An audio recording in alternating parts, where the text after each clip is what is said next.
Bismillahirrahmanirrahim. Assalamualaikum warahmatullahi wabarakatuh. Alhamdulillah nahmaduhu wa nasta'inuhu wa nastaghfiruh wa na'udzubillahi min syururi anfusina wa min sayyiati a'malina may yahdihillahu fala mudhillalah wa may yudhlil fala hadiyalah. Asyhadu an la ilaha illallah wahdahu la syarikalah wa asyhadu anna Muhammadan abduhu wa rasuluh. Allahumma shalli wa sallim wa barik ala sayyidina Muhammadin wa ala alihi wa sahbihi ajmain. Amma ba'd. Alhamdulillah setelah sekian lama kita nggak ketemu ya. Hari ini kita bisa mulai lagi kuliah kita. Semester apa? Semester 6 nih ya? 6 ya. Kemarin teman-teman ini baru pulang nih dari daerah ya? Hah? Kapan pulangnya? Bulan apa pulang? Emang beda-beda bulan? Oh beda-beda? Oh, yang paling akhir bulan apa kemarin? Bulan 4. 19. Oh. Enggak ada yang bawa oleh-oleh. Payah juga ya. Promosinya doang di medsos kesini gitu ya. Pulangnya nggak bawa oleh-oleh. Aduh. Absen dulu ya. Ini jadi kita pertemuan keberapa nih jadian? Baru kedua soalnya kita ketemu. Ketiga ya. Berarti ketiga? Ketiga di semester. Waduh. Ismail? Hadir. Miftah? Hadir. Kodri? Hadir. Okta? Hadir. Rustan? Hadir. Sayyid? Hadir. Sagung Mas? Hadir. Masya Allah. Syukur? Sukma? Hadir. Hadir. Tanggal 6 bulan 5.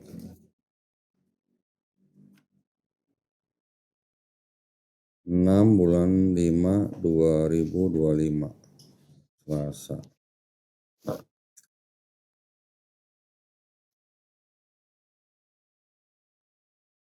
Berapa orang nih? 9 ya? 9 ya? Nih saya balikin dulu. Ini ada oleh-oleh nih kok. Oh yang Ya, ditagih oleh-oleh baru bilang. Ya rasa nggak enak hati kayaknya dia nih. mau udang atau kain bali nih? Wih, ntar aja. Ntar aja ya. Orang bercanda juga. Gak apa-apa kok. Cuman kalau enggak ya kebangetan gitu. Oke, alhamdulillah kita mulai lagi perkuliahan kita. Mungkin sebelum kita mulai ada yang mau cerita di tempat kejadian, tempat apa namanya? Kemarin apa istilahnya? PKL gitu. Ya, cuman kan kalau umumnya PKL, tetapi kalau di kampus kami kafilah dakwah. Kafilah dakwah, berarti dakwah kerja nyata gitu ya? Ya, dakwah kerja. Ya segitulah. Ya gitu ya. Nah, dari teman-teman kalian kemarin yang ke daerah-daerah tuh ada nggak yang ketemu dengan misionaris? Ini yang lebih ini. Hah? Depannya gereja, depan masjidnya. Oh, depan gereja? Iya. Oh, oke, bagus dong. Terus ada dialog nggak? Nah itu dia masalahnya karena Masalah pakai mic dong. Masalahnya pakai mic. kesulitan kita kemarin di sana itu ketika mereka tahu kita datangnya malam, nah besok harinya itu mereka tuh dan jaga jarak. Jaga jarak? Iya. Sama saya terutama. Oh gitu. Iya. Oh berarti situ ini kemarin suspek gitu ya berarti. Ya gitulah. Terus? Karena hanya 3 kakak di sana yang orang Kristennya. Oh dari satu desa. Iya, satu desa. Satu desa yang Kristen 3 kakak. Iya, 3 Tapi kakak. ada satu gereja. Satu gereja, Jemaat Sion namanya. Gimana caranya tuh ya? 3 kakak doang tapi ada satu gereja. Iya. Karena itu desa tempat saya KKN kemarin itu tempatnya terjadi musibah bencana gempa tsunami. Di mana itu? Di Desa Tompe, Kabupaten Donggala, Sulawesi Tengah. Sulawesi Tengah. Iya. Oke, itu desa terpencil. Kalau dibilang terpencil sih enggak kan karena udah masuk jalan lintas provinsi di sana. Ada lintas provinsi. Itu dari Kendari berapa jauh? Kalau dari Palu kurang lebih 2-3 jam. Oh dari Palu, nggak jauh dari Palu. Mm-mm. Oke, jadi berapa kakak yang didampingin sama siapa? Kalau total kurang lebih 200. Kalau untuk warga atas ya, warga atas itu kurang lebih 75 kakak. 75 kakak. Iya. Nah ngapain aja di sana? Ya salah satunya itu kalau untuk orang tua mungkin orang tua kan rata-rata nelayan di sana. Jadi mereka pergi subuh 4-5 hari itu baru pulang. Oh gitu. Iya. Pinggir pantai itu berarti. Iya, dekat. Oh, oke. Terus Jadi lebih pendekatan sama anak-anak.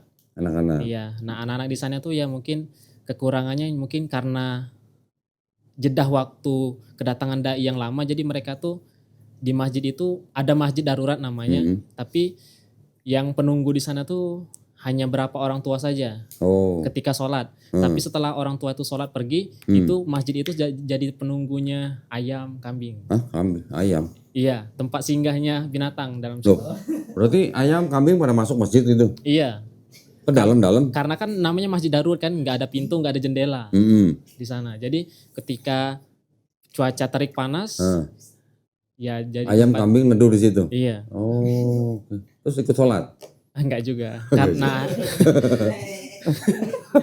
ada di sana itu ya nggak ada anak-anak kan, bahkan anak-anak tuh ada, nggak semua anak-anak tapi ada satu kelompok anak-anak yang kemarin kita temuin itu apa ya, apa tuh kalau mau dibilang tuh mereka nanya sholat itu apa? Loh, pada belum bisa sholat? Pada belum bisa sholat? Ada sekelompok anak-anak di sana memang. Tapi walaupun mereka nggak tahu sholat, tapi mereka tahu puasa setiap tahunnya. Oh. Itu. Tapi mereka Muslim? Muslim. Muslimnya sudah lama atau baru-baru aja? Udah lama dari lahir. Oh, udah daripada lahir. Tapi mungkin dari faktor karena kedatangan dai yang lama, terus faktor orang tua juga yang tidak mendampingi mereka. Jadi mungkin itu salah satu akibatnya, efek samping. Jadi disebut Muslim tapi nggak belajar berarti ya? Ya bisa dikatakan. Ada Quran nggak di masjid itu? Alhamdulillah ada. Ada. Ya, terus anak-anak kamu yang ngajarin ngaji kemarin? Alhamdulillah. Alhamdulillah. Ya. Berapa lama? Kurang lebih 40 hari. 40 hari ngajarin anak-anak ngaji. Iya. Selain kamu ada dai lain? Kalau selain saya tuh nggak ada. Nggak ada? Nggak ada. Terus bisa tahu desa itu dari mana? Dari Dewan Dakwah? Dari Dewan Dakwah dianterin sana. Dianterin? Iya. Habis dianterin kamu ditinggal gitu? Tinggal. Ditinggalin duit nggak tuh? Alhamdulillah ada. Oh ada. Ada rezeki aja dari mana-mana gitu kan. Oh, dari mana? Dari donasi gitu? Enggak juga sih. Ya mungkin karena kita mungkin ya tawakal aja gitu. Mungkin enggak diam dari satu tempat gitu kan. Tiba-tiba ada aja mungkin warga tuh yang mungkin kita akrab sama dia. Tiba-tiba dipanggil Le sini gitu kan. Oh kamu dipanggilnya Le? Iya. Karena di sana kan kalau untuk anak-anak itu dipanggil Le. Oh karena di sana banyak ubur-ubur? Enggak juga. Ubur-ubur ikan lele gitu. Oke, itu orang asli situ. Itu namanya suku apa di situ? Kalau suku mereka lebih, mau dibilang suku sih kurang ya. Tapi mereka tuh lebih ya warga lokal biasa gitu. Nggak ada suku mereka. Nggak ada suku apa gitu? Oh, itu orang penduduk asli situ? Iya, kecuali kalau mungkin tempat Sukma ada. Kalau tempat saya kemarin nanya sama Kades sama Kadusnya itu rata-rata mereka nyebutnya itu di sini nggak ada suku tapi warga lokal biasa. Oke. Iya. Tadi desa apa tadi namanya? Desa Tompe. Tompe. Iya. 2 jam dari Palu. 2-3 jam. 2-3 jam dari Palu. Oh, dulu terjadi tsunami di situ. Iya. Banyak korban. Banyak. Oh gitu ya. Oke. Terus kamu nggak ada interaksi apa-apa sama yang 3 kakak gereja itu? Interaksi sempat dari kan di sana kan ngajar-ngaji sama anak-anak. Nah kebetulan juga dari perbincangan sama anak-anak itu ada salah satu anak-anak itu mungkin tertarik Kak. Mereka kan manggil Ustadz, tapi saya bilang jangan panggil Ustadz, saya panggil kakak aja gitu kan. Nah itu mereka panggil apa? Keluarga saya, paman saya ada Kristen katanya. Oke. Nah terus? Jadi dari anak ini saya suruh tanya kira-kira boleh nggak ketemu gitu sama saya. Tapi ketika mereka sampaikan sama mereka, kayak yang seharusnya kan saya bilang sebut kakak, jangan Ustadz.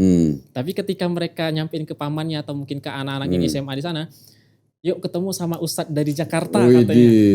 Nah dari mereka dengar kata Ustadz itu, nah semenjak saya mau ngobrol sama mereka, itu nggak mau mereka. Nggak mau. Oh. Iya. Begitu dengar Ustadz dari Jakarta, Ustadz Kristologi gitu. Nggak mau mereka. Jadi nggak ada interaksi. Nah itu dia, bahkan ketika kita nunggu depan rumahnya aja itu akan ada guguk tuh, ada anjing. Guguk. Iya guguk, ada anjing itu kayaknya anjingnya udah kayak orang rumahnya tuh udah kayak nyuruh gitu. Suruh gigit gitu. Iya, jadi setiap saya lewat depan rumahnya tuh guguknya yang lagi tidur itu tiba-tiba saya mau lewat itu udah siap-siap kayak mau nyerang gitu. Oke. Iya. Jadi nggak ada interaksi ya sama mereka berarti ya? Iya, bahkan ketika nunggu depan gerejanya aja, ketika mereka nyanyi-nyanyi itu, mereka ketika udah selesai kan, itu mereka saking nggak maunya ketemu sama saya, sampai saya mau ke masjid sholat zuhur baru mereka pulang. Oh, Jadi nggak mau ketemu sama sekali. sampai begitu sih? Enggak tahu. Emang gitu. kamu pasang muka galak apa gimana sih? Enggak juga. Oke, nah kalau Sukma gimana? Ada pengalaman di daerah Ada. yang interaksi dengan misalnya misionaris atau orang Kristen di sana? Iya ada. Gimana?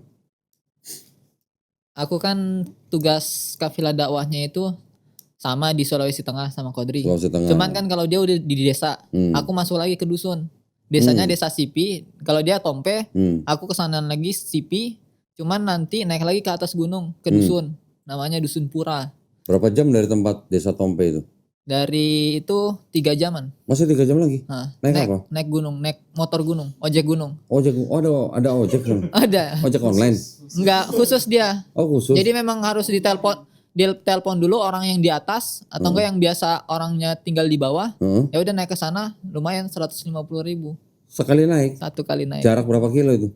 Berapa kilo ya? Lumayan sih soalnya treknya itu yang memang menantang maut. Oke, menantang maut. Emang lewat pinggir jurang gitu? Hah? Iya jurang-jurang juga ada aku di ininya. Jadi memang ya nggak layak banget lah ketika itu. Sampai makanya kemarin kan pas bawa ketua Dewan Dakwah Sulawesi Tengah, pas nyampe atas gemeter anak Ustadz. Oh ya? Ini beneran kayak gini. Makanya memang jauh dari peradaban lah. Dia juga memang nggak ada listrik. Internet itu ya alhamdulillah dulu itu nggak ada internet sama sekali. Tapi sekarang itu cuman ngandelin wifi dari kepala dusun. Oh, yang ada dia wifi juga? nembak ke satelit langsung. Oh. Tapi di sana ya akhirnya 5.000 2 jam di sana. Oh bayar? Bayar. 5.000 2 jam? Ya. Ya lumayan lah. Makanya setiap Murah hari. lah. Terus? Setiap hari lumayan kalau ini. Nah di situ kan.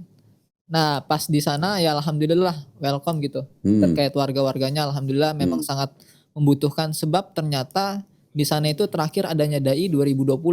Apa itu? Ada dai Dewan Dakwah. Oh. Akhirnya sempat terputus miskomunikasi. Akhirnya baru pas kemarin Sukma ke sana itu baru keisi lagi. Oh lama banget 2020 berarti 5 tahun?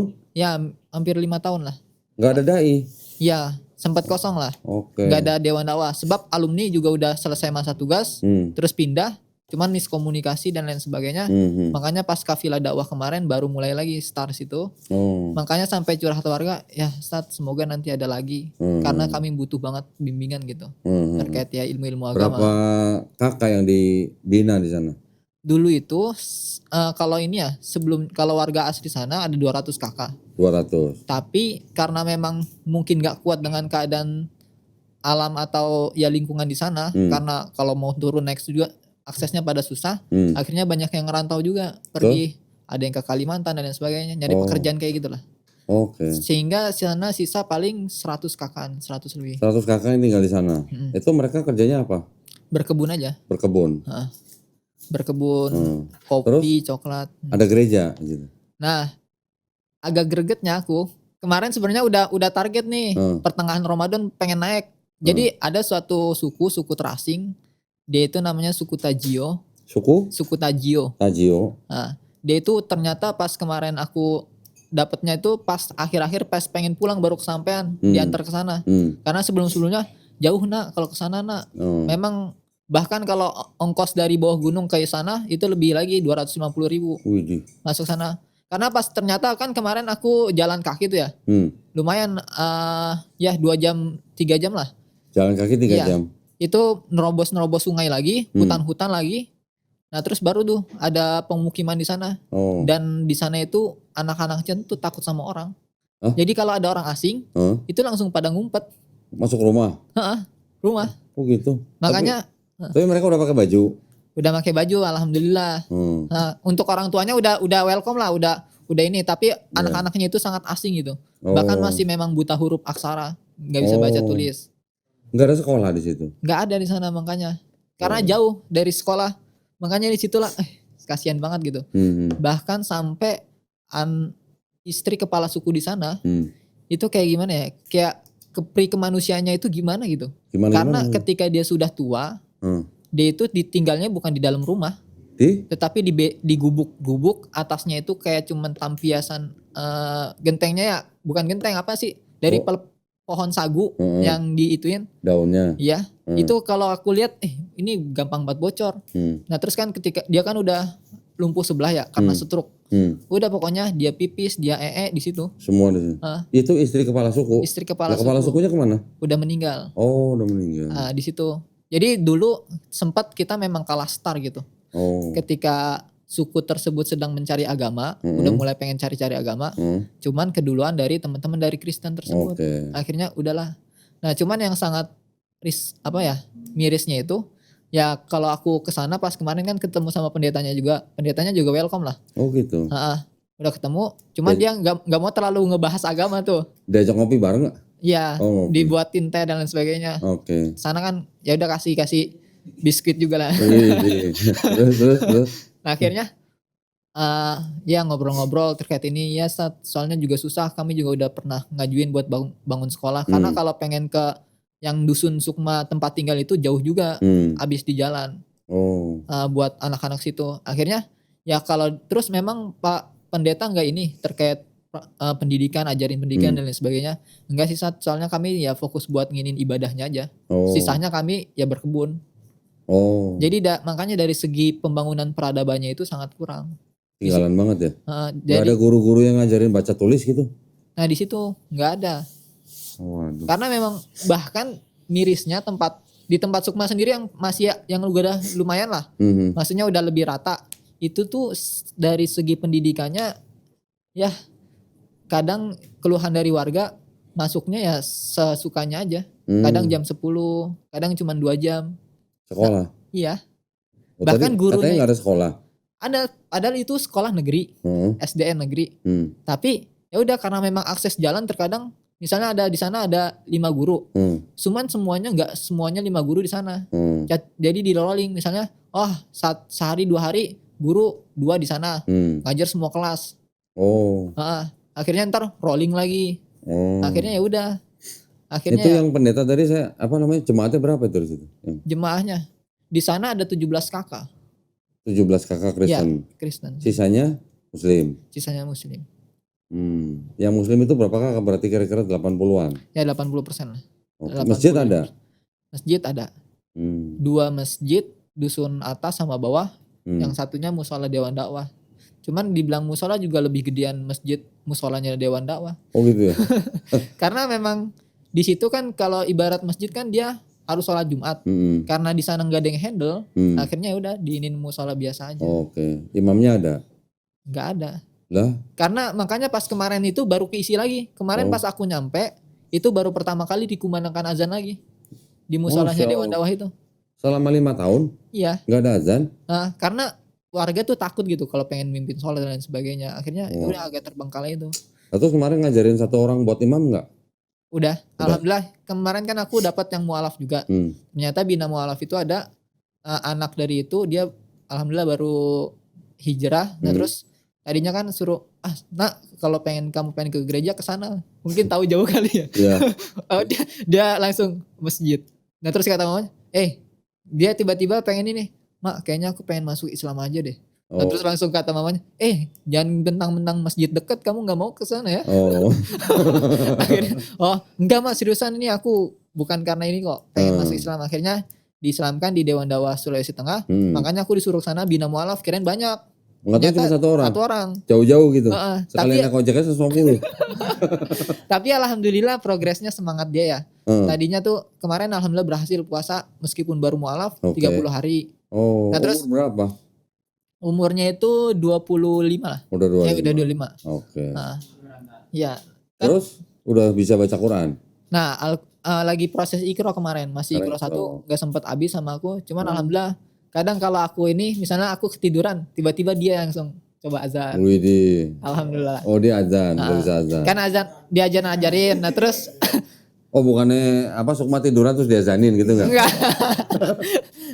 Nah, terus kan kalau kalau pengen sholat taraweh kan aku biasain coba kultum, kaderisasi lah buat anak mudanya. Aku bagian subuh-subuhnya aja kajian arba'in. Nah, dia baca teks, ya udah alhamdulillah, coba nih praktek sekalian baca-baca.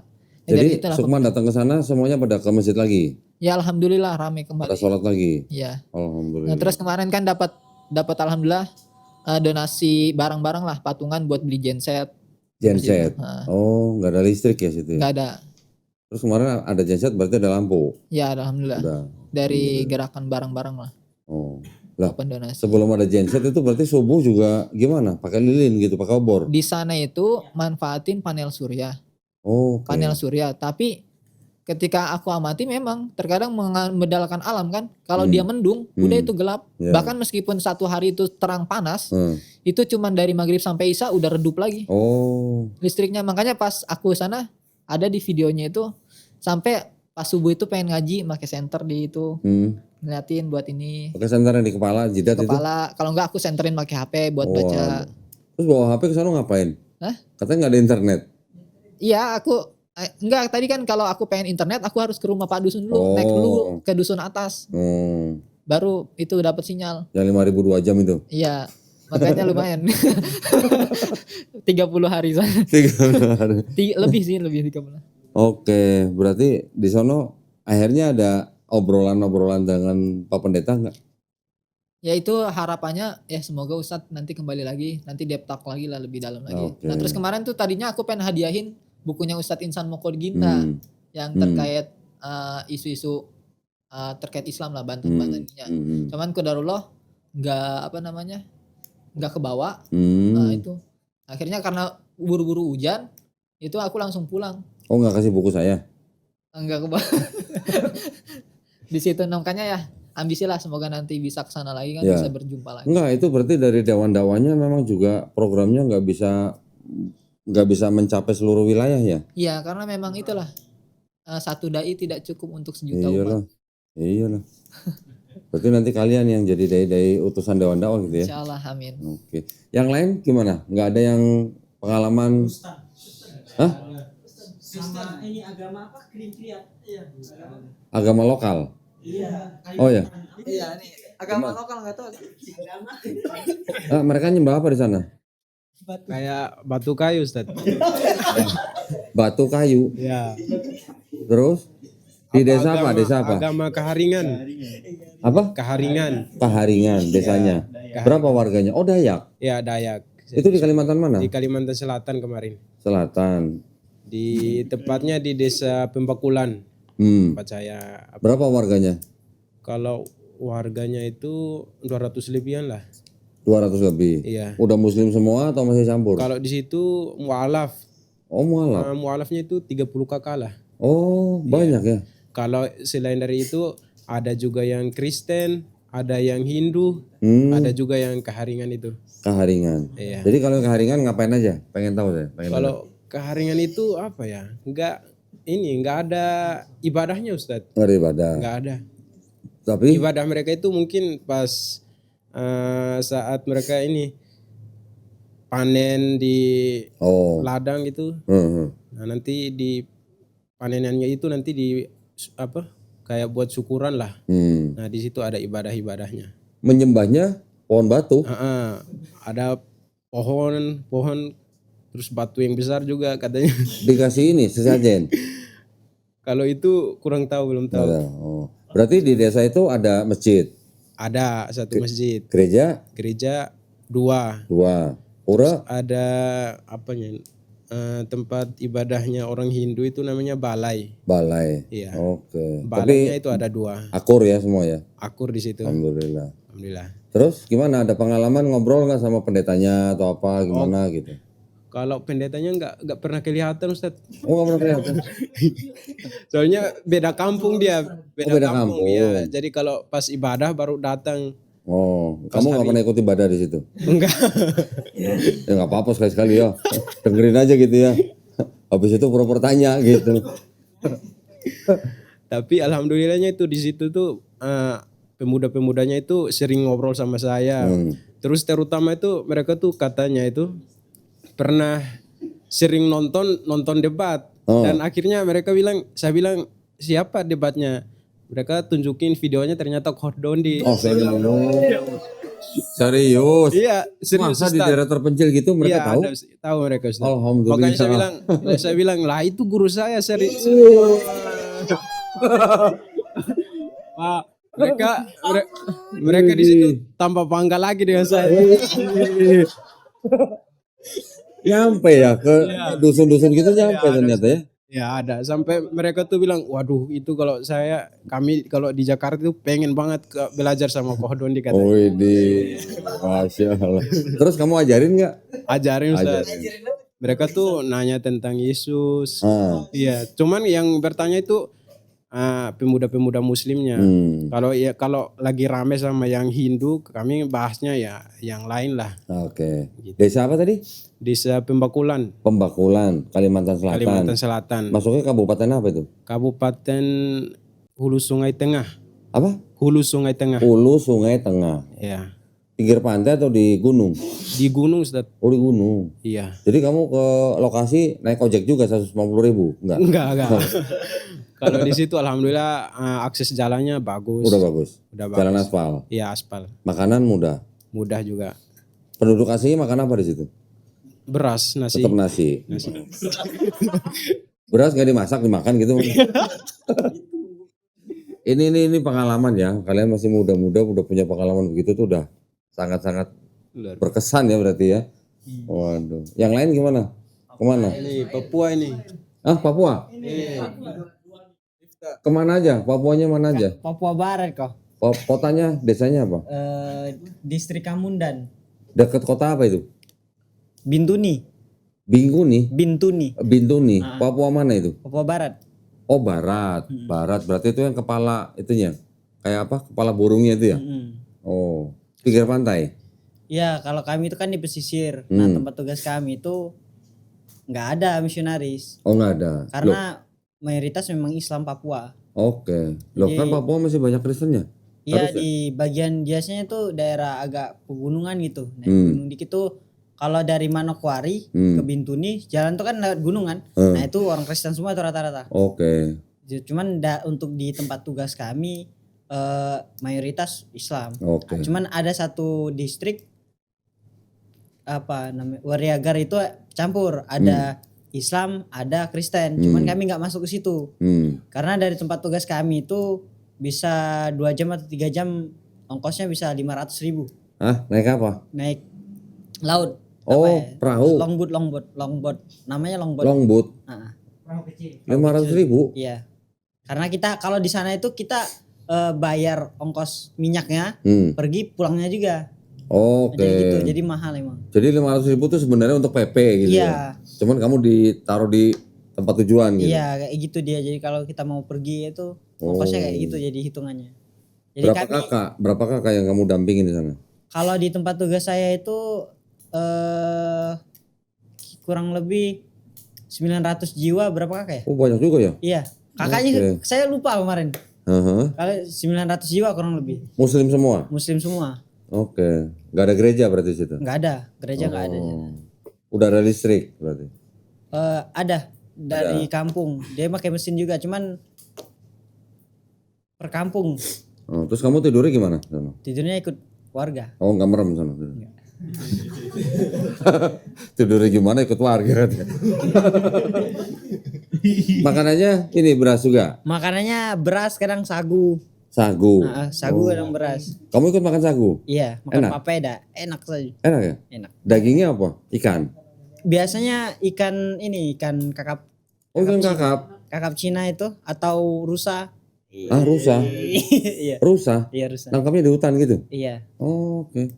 Oh berarti penduduknya memang banyak nelayan tapi juga ada yang berburu gitu? Ada yang berburu, ada yang nelayan. Cuman mayoritas memang nelayan mereka. Jadi kan kakap Cina itu kan harga buntalnya itu kan mahal. Kenapa kakap Cina? Namanya kakap Cina atau congge. Congge. Nggak ada kakap Papua gitu? Oke. Nah terus kamu ngapain aja sama warga di sana? Kalau di sana saya cuman mendampingi masyarakat aja, kayak anak-anak ngajar ngaji gitu kan. Terus orang tua itu setiap tarawih saya imam, kultum. Itu aja sih. Terus kegiatan kemarin ngadain pesantren kilat sama dia di kampung dia. Tugas dia. Terus safari dakwah ke kampung-kampung juga gitu. Oke. Ya. Itu aja sih. Kamu berarti ngajarin ikro juga anak-anak. Berapa dai yang dikirim? Cuman berdua. Oh gitu. Sama kamu? Cuman beda tempat kami. Beda kampung? Beda distrik juga. Jadi Jarak berapa lama? Jarak berapa jauh? 4 jam. Waduh. 4 jam tuh naik apa? Naik itu tadi, laut Boat tadi. itu? Heeh. Waduh. Lumayan ya. Berapa hari di sana? Kurang lebih 40 hari lah. 40 hari. Oh, pantasan tambah hitam ya. Gimana kesan-kesannya di sana gimana? Penduduknya gimana? Ramah-ramah? Ramah-ramah. Jadi orang Papua kan. Orang Papua itu kalau kita sudah bisa ambil hati mereka tuh. Nah, gimana cara ngambil hatinya coba? Nah, Iya, pengen tahu saya nih. Maksudnya ngambil hati orang Papua yang perempuan apa yang laki-laki nih? enggak, maksudnya ya laki-laki masyarakat di sana. Oke. Masyarakat di sana kan masyarakat mereka sana itu pedulinya tinggi gitu. Oh, pedulinya tinggi. Tapi mereka udah pakai baju biasa gitu atau masih pakai koteka? Udah pakai baju biasa. Enggak ada pakai koteka. Kalau di kampung tugas saya itu distrik itu udah mayoritas pakai jilbab semua sudah. Oh, udah pakai jilbab. Nah, karena sebelumnya sudah ada ustadz yang pernah datang ke sana kan, dan berhasil suruh itu buat mereka pakai jilbab semua sih. Alhamdulillah. Kapan itu? Ustadz itu ke sana? 2014-an kayaknya. Udah lama. Udah lama. Oke. Jadi emang di distrik saya tugas itu emang anak-anaknya udah pada mondok semua rata-rata. Oh, ada pondok pesantren. Enggak, keluar mereka. Oh, keluar. Ada yang Sulawesi, ada yang di Pondok Ustadz Fadlan itu. Ustadz Fadlan. Saya baru mau nanya, tuh orang-orang situ pada kenal Ustadz Fadlan enggak gitu? Rata-rata kenal. Rata-rata kenal. Berarti mereka itu yang dapat sabun dari Ustadz Fadlan tuh ya? Enggak. Kalau Ustadz Fadlan kan di Fak-Fak. Nah, kalau kami itu di seberang Fak-Fak, agak jauh masih. Oh, Ustadz Fadlan nggak sampai ke situ? Enggak sampai situ. Oke. Cuman karena dampak dia luas, jadi terkenal aja gitu. Oke. Jadi mereka melalui perantara yang kenal dari Ustadz Fadlan, mereka dikirim ke pondok pesantren gitu. Oke, ya. Berarti ya deket sini dong berarti dong. Iya, Kamu tahu nggak pesantren Ustadz Fadlan? Iya di Setu. Ada yang dari sana berarti? Rata-rata dari sana semua mereka. Oke. Banyak yang dikirim ke sana. Oke, alhamdulillah. Terus kamu di kampung yang deket itu apa? 4 jam itu sama juga tugasnya? Hah? Ngapain? Ya ngapain? Ngajarin ikro atau ngapain? Atau jangan-jangan kamu apa jangan-jangan kamu di sana belajar mancing, belajar panah gitu nggak? Kurang lebih kayak tadi kegiatannya. Kegiatannya kayak gitu. Oh. Di situ nggak ada gereja berarti? Nggak ada. Mayoritas Muslim. Muslim semua. Iya, Berapa Muslim jiwa? 500. 500-an. Iya. Oke. Sekitar 80 kakak. Kamu berangkatnya dari Jakarta langsung ke sana naik pesawat? Iya. Hah? Turunnya di Manokwari. Manokwari. Berapa jam kemarin dari sini sana? Kalau sama transit kurang lebih 9 jam. Udih. Transitnya di mana? Transitnya di Makassar. Makassar 2 jam, di Sorong sejam. Oh, 2 kali transit. 2 kali transit. Waduh, 9 jam ya lumayan ya. Iya. Pagi sampai sore ya.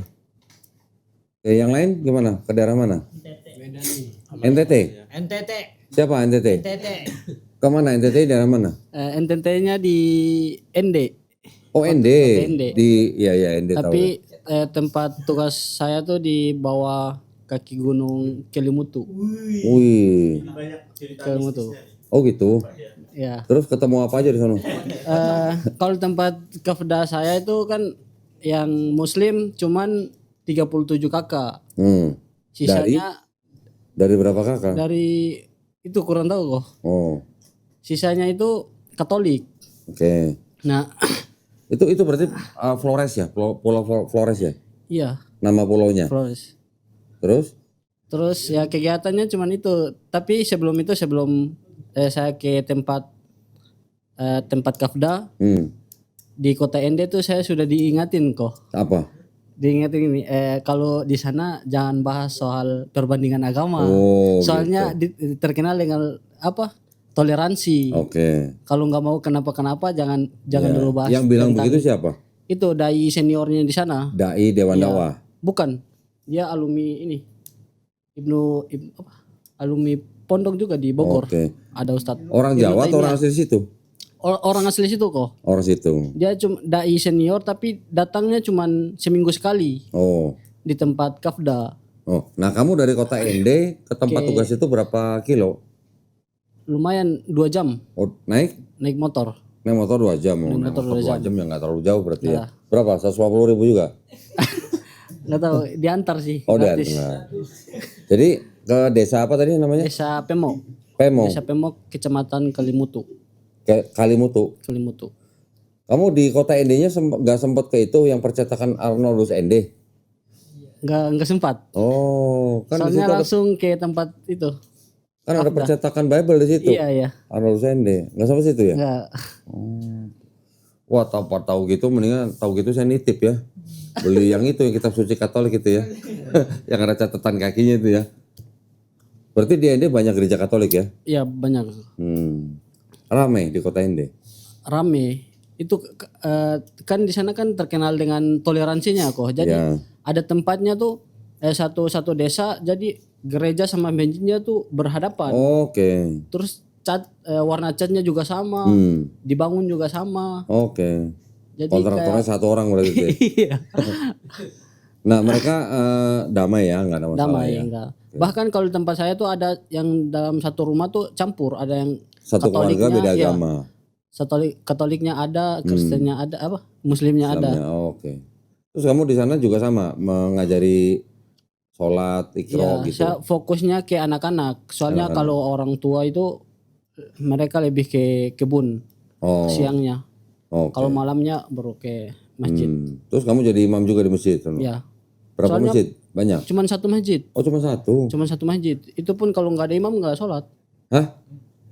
Gak ada imam gak sholat? Iya, nggak ada imam nggak sholat. Terus kalau hari Jumat nggak ada khotib, nggak ada Dari Jumatan? Iya. Oh aduh. Ya. Nggak ada pengalaman apa-apa berarti di sana yang bisa diceritakan gitu? Nggak ada sih, Nggak cuman ada ya? 40 hari juga di sana? 40 hari. Oh di atas gunung tuh berarti? Iya di gunung.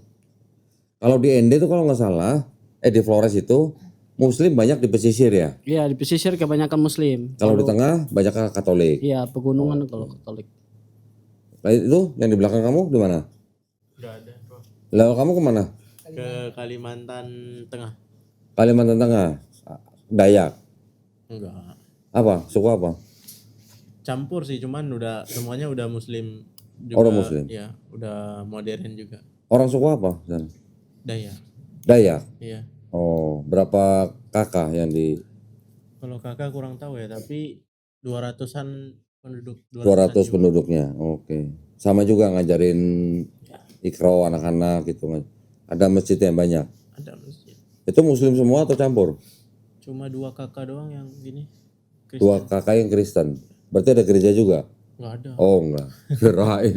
Tadi ada yang 3 kakak gereja 1 tuh. Oke. Medan, siapa Medan? Medan ini, kita udah, ini udah jam asar kan ya? Kita asar dulu, nanti kita lanjut ya. Ya, nanti kita lanjut dengan Medan ya. Oke ya, kita sholat asar dulu ya.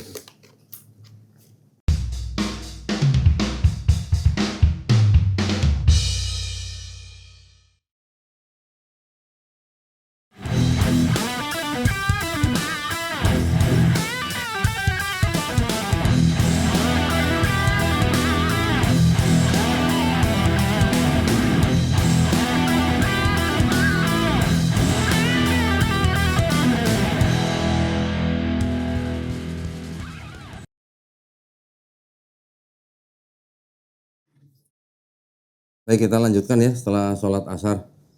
Tadi yang belum cerita siapa lagi? Medan. Gimana Medan? Ke kampung apa Medan? Perbatasan. Kalau saya di Medannya di ini kok, di Kabupaten Deli Serdang, Dari Serdang. Kecamatan Kutalimbaru. Kutalimbaru. Lembaru. Iya. Di Desa Parpanden, Dusun 8 Bukit. Itu perbatasan atau enggak? Itu bukan perbatasan. Bukan, dekat mana itu? Dari Serdang ya? Di Deli Serdang ya. Itu kampung muslim berarti? Di Atau campur? dusun itu alhamdulillah kita dapat yang dusun muslim kok. Muslim Jadi semua. sekitar 275 kakak atau 175 kakak itu muslim. Oh, Dan 25 kakaknya itu baru Kristen kok. Kristen. Ada gereja di situ. Iya. Kalau Gerejanya? di dusun itu nggak ada gerejanya. Tapi Oh. untuk sekitar desa itu banyak gereja kok. Oh, Memang- gerejanya kebanyakan apa? GPKP? Iya, itu banyak. Tahu kan saya kan? Gereja Batak Karo. Iya. Ya. Heeh. Terus kalau buat pembinaan di situ ya paling sama kurang lebih kayak teman-teman, lebih ke anak-anak kok. Karena kalau orang tuanya mereka kan itu di ladang. Kalau dari pagi sampai sore. Jadi kalaupun mereka ada waktu malam itu biasanya mereka pakai buat kumpul-kumpul atau istirahat. Sangat jarang kalau ke masjid gitu. Berarti kalau orang tua di sana pekerjaannya banyak kan apa? Berkebun. Iya. Upahan gitu kok. Upahan. Iya. Apa karet? Karet, sawit gitu. Sawit. Oh. Terus ada interaksi nggak sama misionaris itu mungkin yang ada di sana? Kalau sama misionaris nggak ada kok. Nggak Dan ketemu. juga nggak ketemu juga. Dan juga awalnya pas saya di sana itu sempat diamanahin juga sama toko lah di situ. Buat jangan menyinggung masalah keagamaan gitu kok. Oke. Karena kalau kita lihat untuk proses misionaris itu atau kristenisasi di situ nggak kelihatan kok. Nggak kelihatan. Ya, dan juga memang warga di situ sama warga Kristen rukun hidupnya. Damai. Ya, alhamdulillah. Jadi nggak ada program kristenisasi ya? Nggak ada di situ kok. Ya. Terus nggak ada cerita menarik sono berarti? Nggak ada juga. Misalnya berenang di sungai, ketinggalan celananya atau gimana gitu? Nggak pernah? Nggak ada ya? Nggak ada kok. Oke, berarti semua udah cerita nih ya? Ini kok belum. Kamu belum? Iya. Kamu dong, kamu kemana? NTT part 2 ini. Kemarin ke NTT juga, cuma NTT? ya Di mana? Fotokopa? iya Fatu Papa. Ketebak ya? Desa apa? Jauh aja kok. Desa- Di desa Keneno. Keneno. Desa Keneno, ya. Nggak jauh dari Fotokopa berarti? Enggak jauh. Cuma Berarti kamu dari kesananya dari Kupang? iya dari Kupang. Terus naik apa? Dari Kupang Ke Soe? Soe, ya itu. Oh, tahu ya saya. Terus dari Soe ke sana naik apa? Naik mobil. Iya naik pickup, Bu. Oh, pickup? Iya. Duduk ke belakang. Iya. Waduh. Masuk angin gak itu? Nah, apa? Sampai ke kampungnya atau lanjut lagi naik motor? Sampai ke kampungnya itu. Sampai kampung. Ya cuma di pertengahan jalan tuh ya Apa? jalannya agak Rusak? ya rusak. Sempat mogok nggak? Enggak, cuma di pertengahan jalan tuh sempat kepikiran nih kira-kira kuat enggak sampai atas. Oh gitu. Iya. Oh naik ya? Iya naik. Pegunungan. Mm-mm. Oh, oke. Nah, Terus? kalau di sana di tempat saya tuh mungkin sekitar 40 kakak lah yang muslim itu. 40 kakak dari? Sekitar berapa kakak Kalau tuh? NTT mah pasti mayoritas Kristen ya? Iya. Iya. 40 kakak dari berapa kakak nggak ingat? Kurang Nggak ingat. ingat ya. Nah intinya di sana itu sudah ada dai lah sebelum yang Udah datang. ada Iya. dari Dewan Dakwah. Iya dari Dewan Dakwah. Terus? Tapi kekurangan di sana itu terutama masyarakatnya tuh ada beberapa yang masih belum bisa baca Quran, ada yang bisa, iya.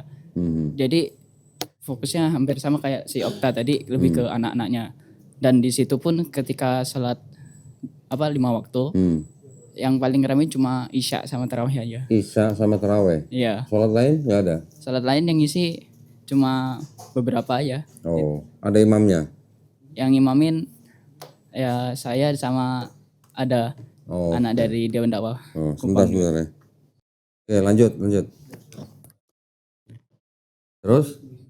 Nah, di situ ya sempat kaget juga anak-anaknya itu kayak lebih tahu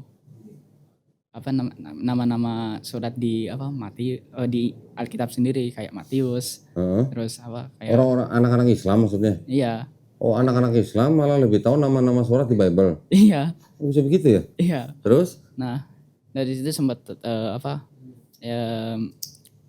tak kasih tahu lebih baik belajar itu kayak baca-baca Iqra atau baca-baca Quran. Nah, Rata-rata anak-anak situ juga pada nggak bisa baca Quran. Ya, iya sebagian. Jadi kamu di sana ngajarin Iqra? Iya. Oh, oke. Kamu udah sempat diskusi atau interaksi sama orang-orang Kristen di sana? Kalau selama di sana belum ada sih kok. Nggak Karena ada. antara tempat tugas saya sama rumah-rumah warga tuh pada jauh-jauh. Oh, ke jauh. Iya. Oh, oke. Di sana ada mualaf juga? mualaf udah lama sih kok. Sekitar Malam-malam udah pada lama. Iya. Oke. Sekitar 3 tahun, 4 tahun. 3 tahun, 4 Iya. tahun. Biasanya kalau di sana itu kan apa? Udah ada listrik belum di kampung yang kamu datengin itu? Sudah ada. Sudah kok. ada. Iya. Biasanya kan di sana kan satu masjid nanti dikelilingin banyak gereja gitu kan biasanya kan? Iya. Iya kan? Ya, tapi gereja itu kalau nggak salah sekitar 2 kilo lah dari itu. Dari 2 kilo Iya. dari tempat kamu. Iya. Oke. Masih naik ke atas lagi. Oh, tapi nggak ada istilahnya saling mempengaruhi itu nggak ada. Nggak ada di sana kok. Berarti nggak ada cerita menarik dong? Hah? Kadang Kamu nggak ada cerita manjat pohon di sana gitu ketemu tapi ketemu monyet gitu misalnya? Ya ada sih kok sedikit. Jadi kalau ke kampung bawah tuh namanya kampung Owe itu. Apa? Owe. Oh ya, oe, Owe. oe. Ya. Nah, Oh, istilahnya pusatnya Islam di sini lah. oke. Nah, jadi kalau ke kampung itu kalau naik Hilux itu sekitar setengah jam lah 30 menit. Tapi oke. kalau naik motor Revo itu sekitar bisa sampai 2 jam. Berapa? 2 jam. 2 jam? Iya, karena jalannya tuh batu-batu plus lumpur itu. Ya. Iya. Oe. Ada dapat pacar di sana? Oh, enggak ada kok. enggak. Enggak ada kok. Oke. Oh, disensor nih. Banyak dipotong ya? Enggak ada kok. Oke. Kalau yang paling belakang itu mah nggak usah ditanya, itu kan nggak ada petugas itu ya. Ya ini kan kita gini, kita di sini sekarang pertemuan ini kan karena kita udah lama nggak ketemu, teman-teman semuanya kemarin tugas keluar, jadi kita sekarang pengen dengar pengalaman-pengalaman ini, tujuannya supaya apa? Supaya kita tahu bagaimana ketika kita bertugas mendampingi masyarakat, mengajari mereka tentang Islam, ya kan? Walaupun begitu tantangan itu tetap ada, yaitu dari kalangan mereka atau dari kalangan Kristen yang memang ya selalu mereka melakukan upaya kristenisasi. Tapi kalau di tempat teman-teman yang kemarin didatengin itu nggak ada upaya kristenisasi, ya udah kita juga nggak usah cari-cari masalah gitu di sana ya. Yang penting kita tingkatkan aja iman dan takwanya saudara-saudara kita yang ada di desa-desa itu ya. Oke, ini mungkin kan karena waktunya juga tadi kita udah dengar cerita semuanya. Mungkin selebihnya kita isi dengan tanya jawab ya. Nanti yang sesi berikutnya setelah ini baru kita satu topik ya. Ada yang pernah dengar Parakletos? Baru tadi baca sih. Hah? Tadi pas di perpus tadi. Oh di perpus baca? Iya, ternyata saya. Baca buku apa? Jelasin dong. Bukunya Ahmed Dedat. Oh bukunya Ahmed Dedat. almarhum Syekh Ahmed Dedat Ya. tentang Parakletos. Judulnya Paraklit. bahasa Inggris. Hah? Judulnya bahasa Inggris kok. Iya apa judulnya? The Choice bukan? Iya, The Choice. Oh iya. Nah, sempat masalah itu kayak apa namanya? Ada bicara tentang Parakletos. Iya. Oke. Nanti yang sesi berikutnya nanti kita bahas ya secara detail ya. Sekarang karena waktunya tanggung jadi kita habisin buat tanya jawab aja. Silakan kalau mungkin ada yang mau tanya, ada yang punya topik tertentu yang mau dibahas. Silakan. Pakai mic dong. Dari tadi kamu ngomong nggak pakai mic ya? Aduh, kalau nggak pakai mic suruh diulang berarti ngomongnya. Ada yang mau tanya? Silakan. Oke, izin Tuan Guru. Ini kok baru-baru ini kan ada yang viral lagi dari salah seorang pendeta gitu. Bahwasanya memang beliau nggak terima ketika Yesus itu disamakan bahwasanya Yesus itu Islam. Padahal kan memang kalau di ini kan ketika dijawab Yesus sujud, ya sujud. Nah, tetapi intinya kan Yesus puasa. Nah, terus Yesus disunat dan sebagainya kan itu kan memang lebih menjorok kepada ya bagaimana Islam mengajarkan juga kan. Bahwasanya itu ialah yang menunjukkan ya justru Yesus itulah yang lebih banyak mengamalkan amalan Islam gitu. Oh, pendeta itu tidak setuju kalau Yesus disebut Muslim. Iya. Oh, Tetapi alasannya? dia statement akhirnya, tetapi kan Yesus dibaptis. Oke. Terus bagaimana? Emangnya umat Islam dibaptis? Loh, ya kita jelasin sekarang. Saya jawab ya. Iya. Sekarang kita umat Islam dibaptis nggak? Yakin? Ya. Masya Allah. Gini tuh, weh. Ini baru murid teladan ini. Udah telat. Nyogok. Bawanya cuma kopi. Aduh, dia maunya datang telat tapi dapat nilai gede gitu. Oh, alhamdulillah. Ini nggak ada mereknya kan? Oke, sekarang kalau pendeta itu nanya, loh kalau Yesus bilang katanya sunat, puasa, sujud, nggak makan babi disebut muslim, emangnya sekarang umat muslim baptis gitu kan? Kalian nggak pernah baptis? Ada baptis. Nggak pernah? Emang nggak ada yang pernah mandi besar? Oh sering kan? Ngaku lagi. Nah, Aku. lu mandi besarnya 2 hari sekali ya? Enggak. Oh enggak. Ustaz lagi sering. Orang Islam ya, perhati ini, orang Islam yang mandi besar atau mandi junub itu maknanya sama dengan baptis orang Yahudi. Sama. Sama. Apa? Apa maknanya mandi besar apa? Untuk menghilangkan hadas besar. Hadas besar contohnya kalau untuk laki-laki Junub. nah, untuk perempuan haid. Itu sama maknanya dengan baptis orang Yahudi. Untuk apa istilahnya? Penyucian. Sama-sama. Sama. Jadi kalau pendeta itu bilang orang Islam gak dibaptis, dia nggak ngerti berarti. Nah, masalahnya sekarang dari baptisnya orang Yahudi ke baptisnya orang Kristen sama nggak maknanya? Beda. Kalau baptisnya orang Kristen itu apa? Pernyataan iman, ya, disimbolkan orang yang ditenggelamkan dalam air itu sudah meninggalkan manusia lama. Yang timbul itu adalah manusia baru dalam Kristus. Itu maknanya baptis dalam Kristen. Ini maknanya baptis Kristen dengan maknanya baptis Yahudi beda. Sedangkan maknanya mandi besar Islam dengan maknanya baptis Yahudi sama. Oh sama. Jadi cuma caranya yang berbeda. Mungkin kan kalau di Palestina banyak air gitu ya. Jadi setiap rumah punya kolam gitu kan buat celup-celup gitu kan. Kalau di Arab Saudi kan susah air. Nah susah air dipermudah dengan mandi besar. Mandi besar kan seluruh tubuh juga kena air. Orang celup kolam juga seluruh tubuh kena air. Maknanya sama.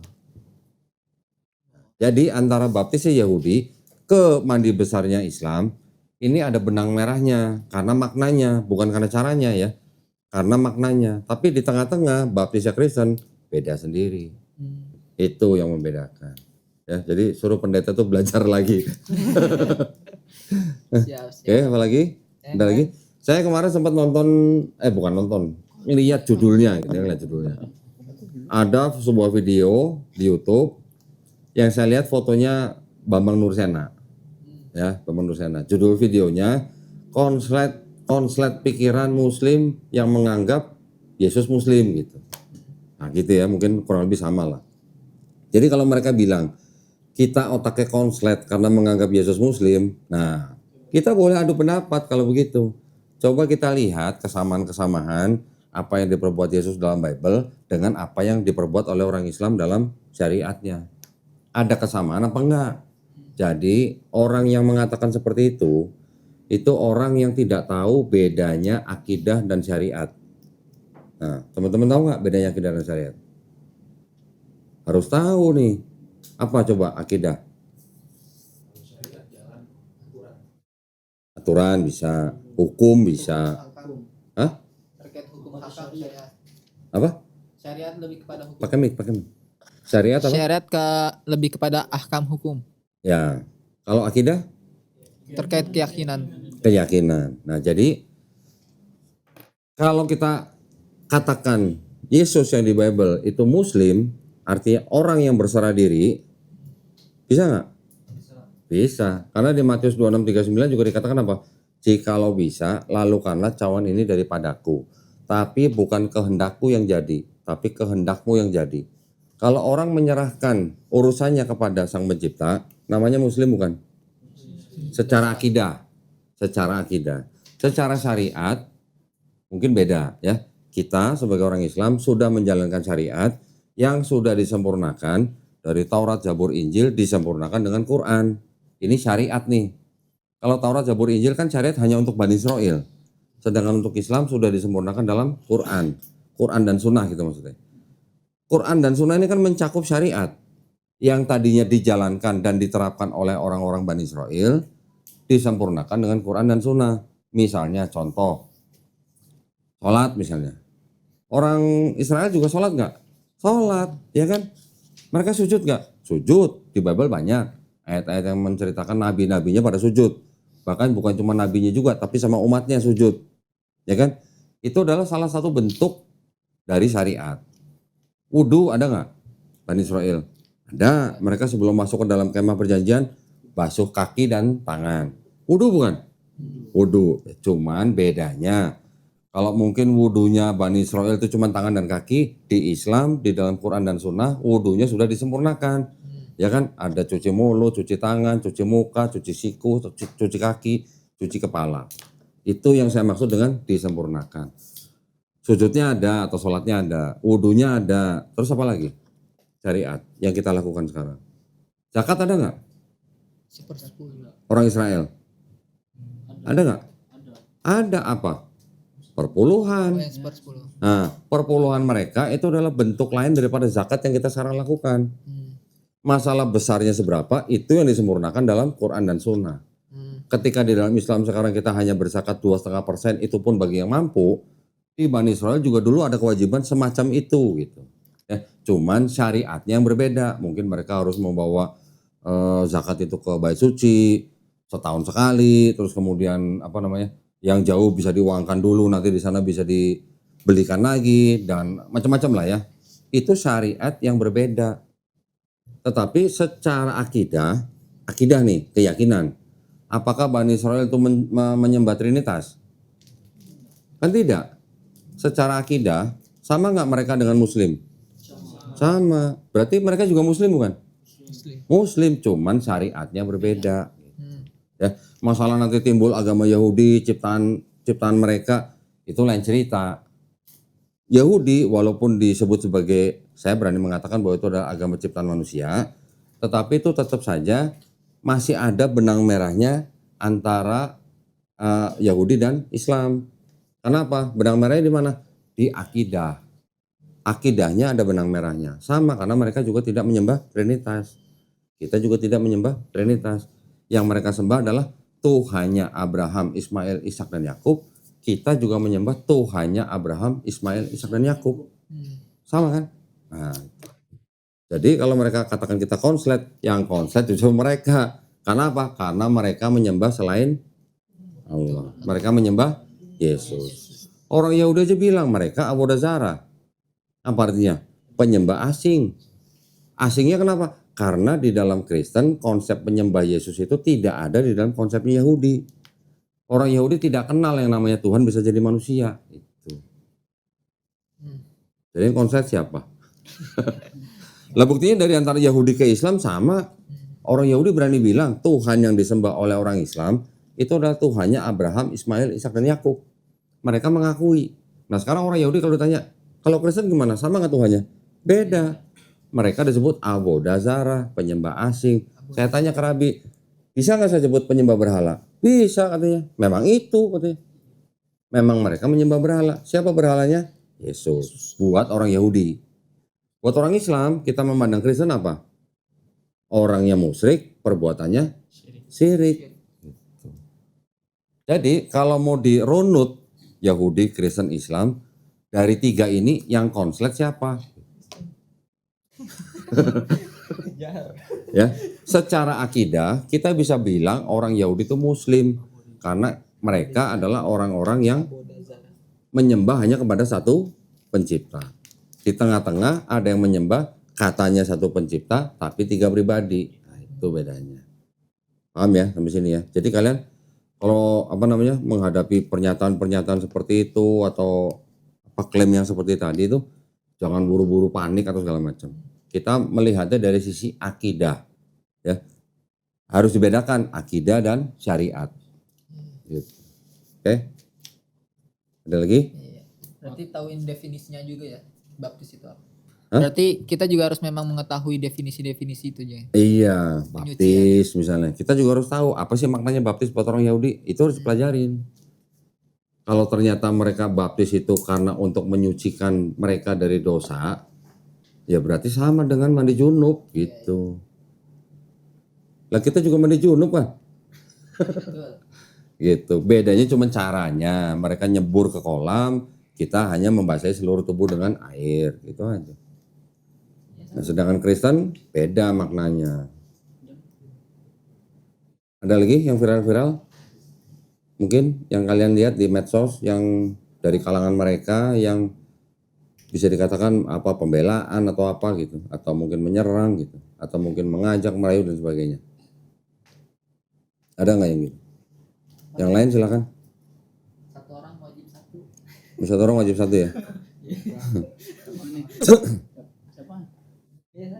Nah itu di belakang ada yang. Silakan. Ya. Itu apa namanya, mahasiswa penyusup. Ya, terima kasih izin. Kok mereka di kejadian 49:10 di kejadian 49 ayat 10. Oke. Itu kan tongkat kerajaan tidak akan beranjak dari Yehuda sampai Shiloh datang. Kejadian 49 ayat 10. Terus Shiloh ini apakah sang Mesias kok? Shiloh? Ya, Shiloh. Tongkat kerajaan tidak akan beranjak dari Yehuda ataupun lambang pemerintahan dari antara kakinya sampai dia datang yang berhak atasnya, maka kepadanya akan takluk bangsa-bangsa. Di Ya. KJV sebenarnya kok, Shiloh. Oh, wih keren ya bacanya kayak JV ya. Judah is a lion's whelp. From the prey, my son, thou art gone up. Thou art gone up. He stooped down, he couched as lion, and as an old lion, who shall rouse him up. Mana silonya apa? Genesis 49.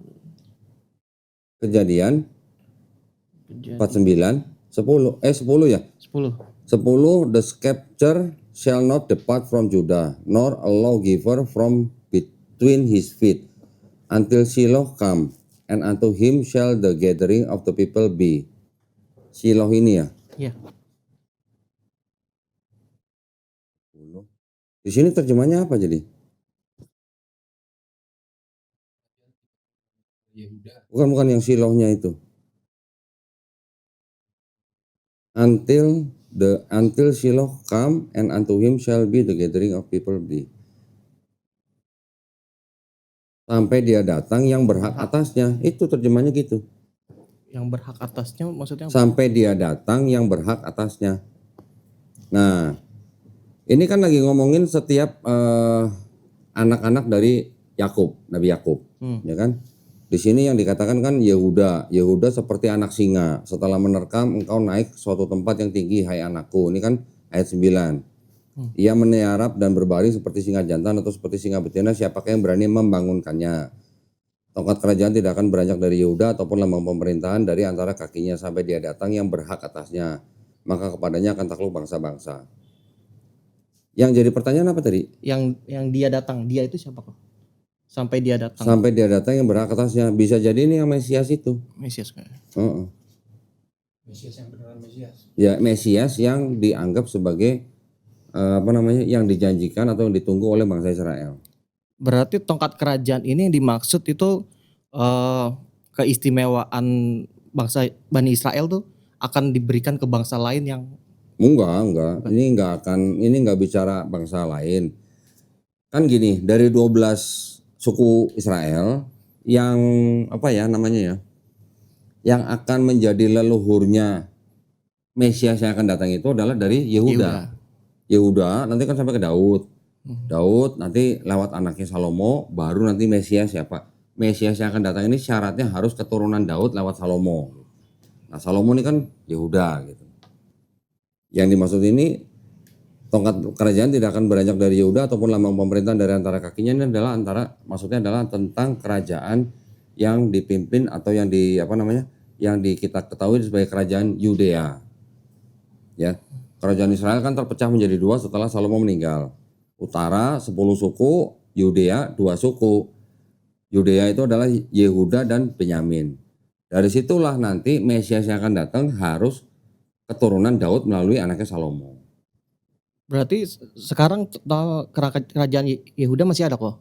Yehuda yang udah nggak ada lah. Yehuda kan anak keempat dari Yakub. Karena di sini kan tongkat kerajaan tidak akan beranjak dari Yehuda ataupun lambang pemerintahannya sampai dia datang.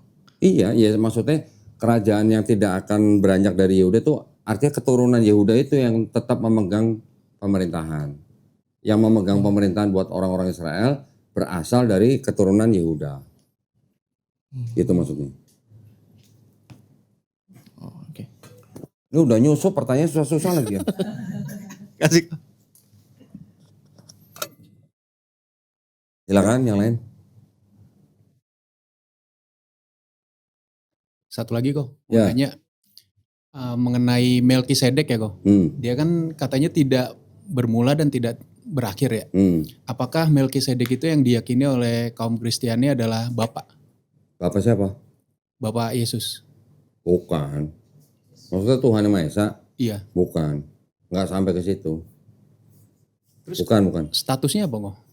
Dia disebut sebagai Raja Salem. Raja Salem yang apa ya? Kalau di Islam kita mengenal seperti sosok siapa? Nabi Khidir. Ya. Nabi Khidir. Bahkan orang Islam juga meyakini bahwa Nabi Khidir sekarang masih hidup kan. Cuman nggak tahu di mana gitu loh. Melkisedek seperti itu. Oh. Ya. Bahkan di Bible diceritakan malah Abraham aja bayar perpuluhannya ke Melkisedek. Cuman memang informasinya sangat-sangat minim dalam seluruh Bible. Oh, Nabi Ibrahim tuh dulu pernah itu sama Melkisedek gitu? Pernah bayar perpuluhan sama Melkisedek. Ya, informasi tentang Melkisedek dalam Bible memang sangat-sangat sedikit. Oke, apa lagi? Yang dapat apa info-info atau nonton-nonton video yang di medsos gitu misalnya boleh ditanyain.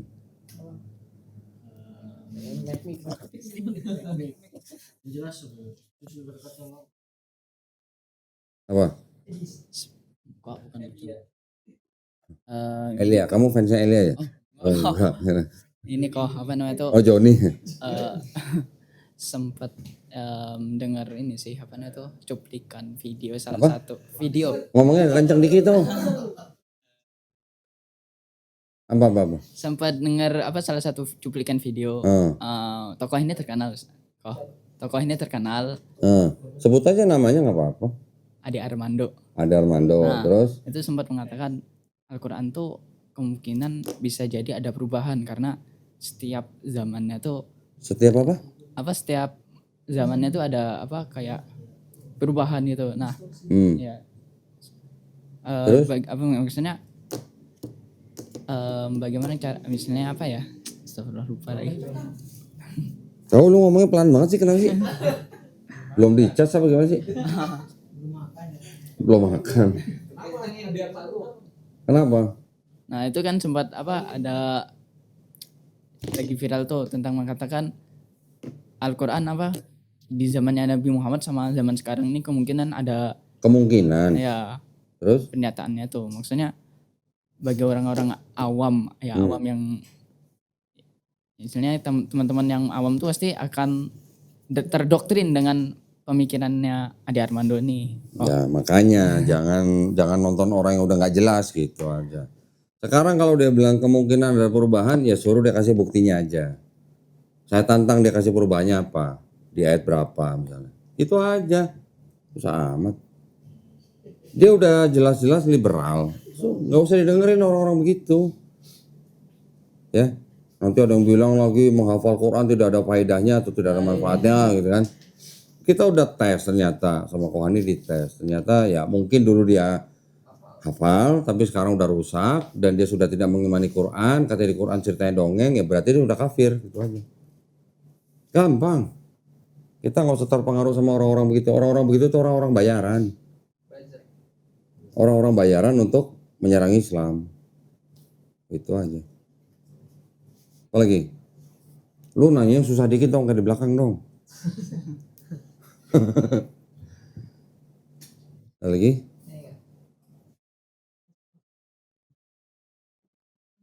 Sukma lagi.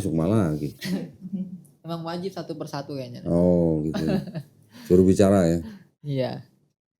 Ini kok kan denominasi dalam Kristen kan memang ternyata banyak ya 40 ribuan lebih ya. Nah pada intinya apakah memang bermuaranya selalu kepada Katolik Roma dengan Protestan tersebut. Pokoknya kan ketika kita misalnya pengen ngebahas kan terkadang banyak tuh ada Kristen Saksiova, nah terus dan lain sebagainya. Maka terkadang ditanya dulu nih dari Kristen mana, karena kan takutnya nanti pas kita bahas ini ternyata berbeda. Nggak nyambung. Apakah ibaratnya ini Kristen dua Kristen Katolik Roma sama Protestan ini memang yang disebut ya kalau di istilah kita aswajanya lah. Apakah memang itu pokoknya poin intinya ketika kita mempelajari kristologi ya fondasi utamanya memang dua Kristen tersebut. Karena yang dikatakan mainstream itu yang arus utama itu kan memang Katolik di seluruh dunia ya. Tapi Protestan juga banyak penganutnya. Jadi kalau dari urutannya itu memang Katolik paling banyak, Protestan kedua, yang ketiga Ortodok. Baru nanti di bawahnya ada apa lagi lah, Anglikan dan segala macam. Tapi sebenarnya antara Katolik dan Protestan itu akidahnya sebenarnya mirip. Akidahnya itu hampir sama ya, tentang Trinitas ya. Yang membedakan mereka hanya ritual gerejanya aja gitu. Masalah-masalah di luar manajemen di luar akidah gitu loh. Akidahnya sama. Mereka sama-sama mempercayai Trinitas. Gak ada bedanya gitu. Bedanya mungkin contoh misalnya. Kalau di Katolik patung lambang salibnya ada patung Yesusnya. Ya kan? Kalau Protestan salib doang tapi nggak ada patung Yesusnya. Seperti itu contoh yang paling kecil. Bedanya apa? Kok yang satu ada patungnya satu enggak gitu. Kalau yang Katolik mereka tetap menaruh patung Yesus di salib karena apa? Tujuannya mereka ingin mengingat pengorbanan Yesus di atas kayu salib. Ya. Kalau yang Protestan kok nggak ada. Mereka ingin taunya pokoknya Yesus sudah mati di kayu salib dan sudah bangkit. Karena sudah bangkit makanya nggak ada di kayu salib gitu. Bedanya cuma begitu. Ya. Jadi kalau ditanya, kok kenapa yang Katolik ada patungnya, yang Protestan nggak ada patungnya? Cuman begitu doang alasannya. Gitu. Iya. Berarti akidah tetap sama. Cuman syariatnya yang berbeda. Syariat ya bisa dikatakan syariat beda dikit. Sama ritualnya lah ritual. Kalau terkait perbedaan versi antara kitab kan berbeda tuh 66 dengan 33 itu masuk ke syariat atau keyakinan juga. Gini, kalau yang Protestan menolak daripada kitab-kitab Deuterokanonika itu karena apa? Dianggap itu hanya cerita sejarah. Cerita sejarah ya, tidak ada unsur firman Tuhannya gitu loh. Cuma cerita sejarah, jadi sama Katolik ditolak, sama Protestan ditolak gitu. Tapi di dalam yang Deuterokanonika itu tidak mengajarkan tentang akidah. Akidahnya tetap surat-surat Paulus. Sama Katolik dan Protestan sama-sama mengikuti surat-surat Paulus. Gitu. Yang terpenting akidah itu buat Kristen dan Katolik adalah surat-surat Paulusnya. Bukan apa namanya? Kalau 4 gospel mungkin ada beberapa yang dipakai, tapi kalau yang Deuterokanonika tidak mengajarkan tentang akidah. Gitu. Makanya saya berani bilang akidahnya sama, cuman perbedaannya hanya di kamu bilang syariat atau ritual bisa. Gitu. Ritual peribadatannya beda. Kalau Protestan ini kan karena saking banyak cabangnya, jadi kan yang kita lihat kan juga beda-beda. Yang masih mirip sama Katolik ada nggak ritualnya Protestan? Masih ada. Contoh GKI misalnya. GKI itu ritualnya mirip dengan Katolik. Tapi kalau udah karismatik beda jauh gitu. Padahal sama-sama Protestan nih, GKI sama karismatik. Ritualnya beda jauh. Kalau yang GKI ritualnya atau liturginya mirip-mirip dengan Katolik, yang karismatik, wah itu udah kayak konser gitu. Ya ada live bandnya segala macam. Ada lighting dan segala macam. Bedanya cuma di situ. Tapi Trinitasnya sama, mereka sama-sama mengakui Trinitas dan mengimani Trinitas. Satu lagi kok. Kalau yang terkait konsili Karthes itu kan dia Kartago. Dia itu lebih memang rumusan-rumusan setiap konsili itu lebih kepada yang menghasilkan terkait paham Katolik atau memang Protestan juga? Enggak. Kalau yang konsili Kartago tahun 397 itu hanya konsili menentukan gospel mana, kitab mana yang masuk dalam Bible atau disebut dengan kanon. Finalnya tuh di Kartago. Sebelumnya ada konsili Laodicea, konsili Roma, baru terakhir 397 Masehi, konsili Kartago menentukan kitab mana yang dikanon ke dalam kitabnya orang Kristen sekarang. Nah, yang dikanon itu sudah termasuk di Deuterokanonika, sudah termasuk kitab-kitab yang disebut dengan apokrifa. Baru di abad 16, ketika timbul Protestan yang memprotes Katolik, baru yang Deuterokanonika itu ditolak, dikeluarin dari kitab mereka. Belakangan. Belakangan, abad 16. Abad 4 sama abad 16 beda berapa tahun? 1 milenium lebih. 1100 tahun gitu. Udah beda jauh. Kritis ya. Sampai abad 15 kitabnya masih sama. Yang lain? Ya yang lain. Silakan.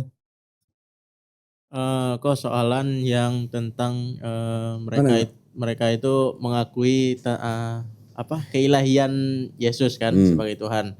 Itu dengan ayat maka sebelum ayatnya lupa. Sebelum Abraham. Sebelum Abraham aku ada. Sebelum Abraham aku ada. Yang kata-kata aku itu yang mereka pegang sebagai bukti keilahian Yesus. Nah, itu cara bantahnya gimana ya? Gampang, kamu catat. Semua catat kalau yang mau tahu jawaban ini. Ada 2 pendekatan tentang ayat ini ya.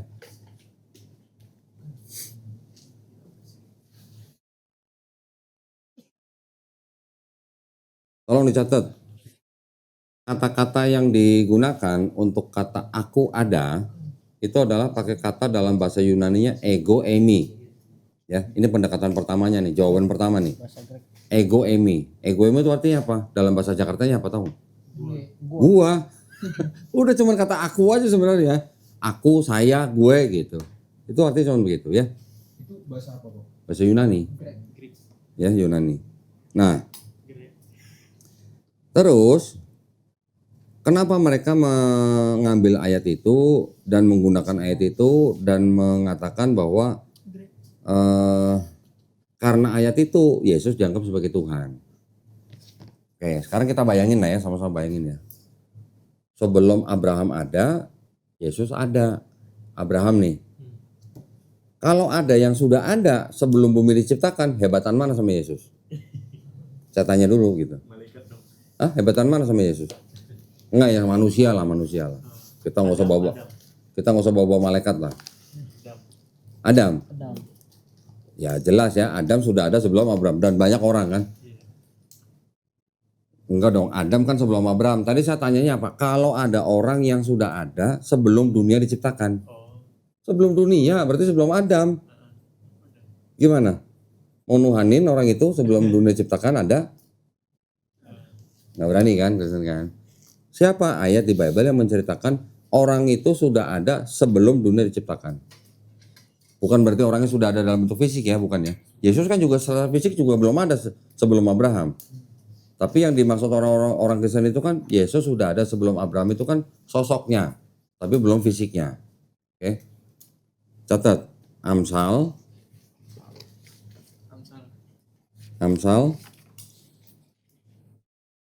pasal 8 ayat 22 sampai 25. Coba yang bawa Bible buka baca.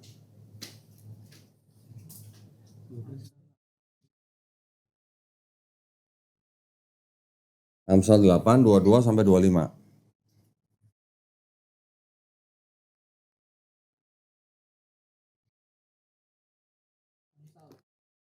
Ya. Baca. Pakai mic dong.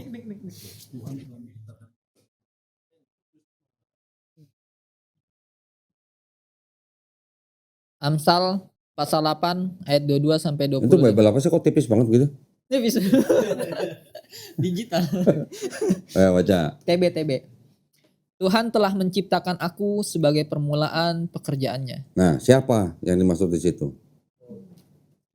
Harus tahu kita, Amsal tuh tulisan siapa, dianggapnya tulisan siapa, menceritakan siapa, harus tahu. Tahu nggak siapa tuh? Bukan. Siapa? Amsal. Nah, kan kita harus tahu dong, anak kristologi harus tahu. Nih. Kejadian sampai Ulangan dianggap tulisan siapa, Yosua sampai, kan kita udah belajar. Ada Torah, ada Nevi'im, ada Ketuvim. Nah, Amsal tuh di mana? Amsal ya saya tahu perjanjian itu semua juga perjanjian lama. PL. Cuman Amsal itu ada di Torah, ada di Nevi'im atau di Ketuvim? Ketuvim. Siapa? Itu menceritakan siapa dan dianggap siapa yang menulis? Ada yang tahu? Nabi besar. Salomo. Oh, Sulaiman. Ya, jadi ketika di Amsal kita baca ada ayat seperti ini, ini sedang menceritakan Salomo. Lanjut. Sebagai perbuatannya yang pertama-tama dahulu kala. 23. Sudah pada zaman purbakala aku dibentuk. Pada mula pertama sebelum bumi ada. Tuh. Oh, iya. Jadi Salomo sudah dibentuk, sudah ada sebelum bumi ada. Hebatan mana sama Yesus kalau gitu? Salomo. Kenapa Salomo nggak dituhanin? Satu ya. Yang kedua, sekarang buka Ayub. Ayub.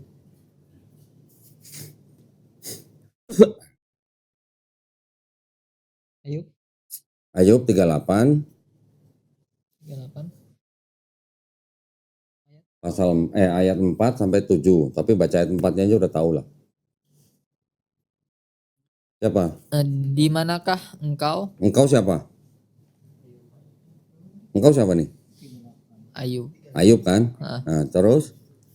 Ketika aku meletakkan dasar bumi. Nah, berarti apa? Ayub juga sudah ada sebelum bumi diletakkan dasarnya kan? Hebatan mana sama Yesus? Ayub. Oke, sekarang buka Yeremia. Yeremia pasal 1. Yeremia pasal 1. Ayat 5.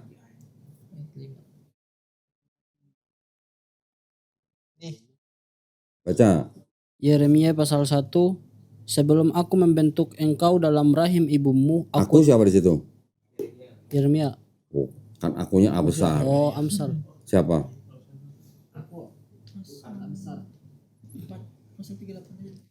Jadi siapa aku di situ? Tuhan. Membentuk engkau. Engkau siapa? Yeremia. Terus dalam rahim ibumu, terus? Aku telah mengenal engkau dan sebelum engkau keluar dari kandungan, aku telah mengutus engkau. Mengutuskan engkau. Aku telah menetapkan engkau menjadi nabi bagi bangsa-bangsa. Nah, sebelum Nabi Yeremia keluar dari kandungan ibunya, Tuhan sudah mengenal dia. Ini referensi dulu. Sekarang buka Efesus nih. Efesus juga kata Paulus kan? Ya. Ini sebelum dunia dijadikan loh. Wes. Efesus pasal 1 ayat 4. Coba. Sebab di dalam Dia Allah telah memilih kita sebelum dunia dijadikan. Tuh, sebelum dunia dijadikan orang sudah dipilih sama Allah. Tuhan. Berarti hebatnya apa gitu kalau sudah ada sebelum Abraham ada? Biasa aja dong. Ini loh, ya kita sebelum dunia dijadikan kita udah dipilih. Berarti kita udah ada belum? Sudah. Sudah ada dalam bentuk apa? Nah, kan itu yang harus kita pahami gitu kan. Sebelum dunia dijadikan, kita semua sudah ada. Sudah ada di mana? Di dalam pengetahuan Tuhan. Gitu maksudnya. Ya, ini jawaban pertama. Yang kedua, kata ego emi, ya, yang artinya itu saya, itu oleh sebagian Kristen mau disamain dengan kata ehyy, eser ehyy. Pernah dengar? Buka di Keluaran 3:14.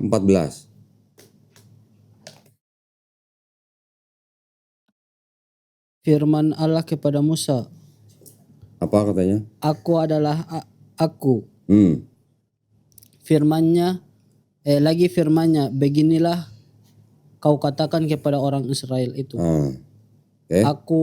Akulah aku.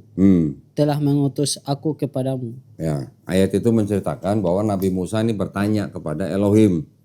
Kan Elohim mengutus Musa menghadap Firaun, ya kan? Musa bertanya, gue mau diutus ke Firaun nih.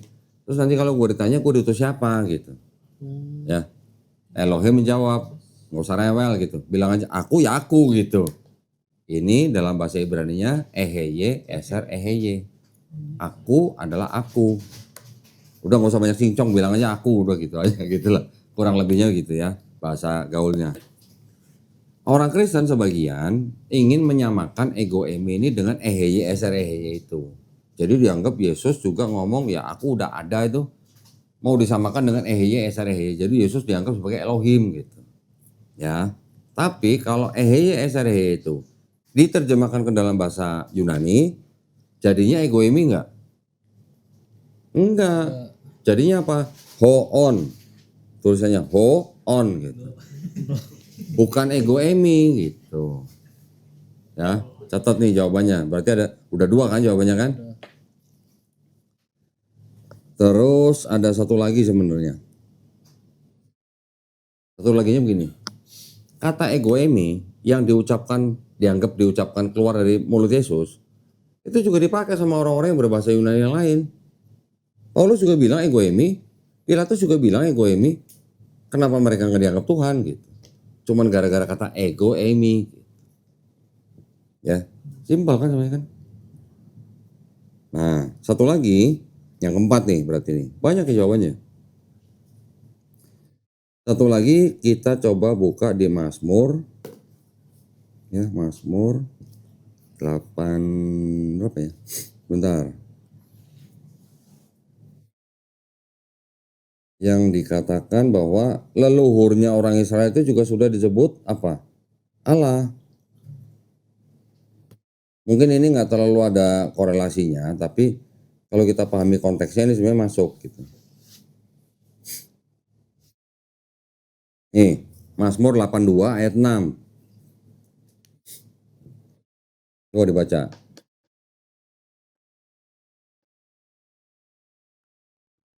Aku sendiri berfirman, kamu adalah Allah. Tuh. Dan anak-anak yang maha tinggi kamu sekalian. Nah, jadi ada jawaban yang mengambil konteksnya bahwa Yesus mengatakan egoimi itu sebenarnya ya gini loh. Leluhur lu aja dulu disebut Elohim gitu loh. Terus kenapa giliran gua ngomong egoimi lu marah gitu loh. Seolah-olah kata Yesus itu. Paham enggak? Ya. Leluhurnya orang-orang Israel di Mazmur 82 ayat 6 tuh juga mereka disebut Elohim, atau di sini tulisannya Allah tapi A-nya kecil gitu. Iya. Nah, mereka leluhurnya harus disebut Allah. Kenapa ketika Yesus ngomong egoimi terus mereka marah gitu. Paham ya? Sebenarnya cuma begitu doang. Jadi seolah-olah kalau kita baca Yohanes 8 sampai ayat 58 itu boleh dikatakan sebenarnya orang-orang Yahudi itu pada salah paham gitu sama Yesus.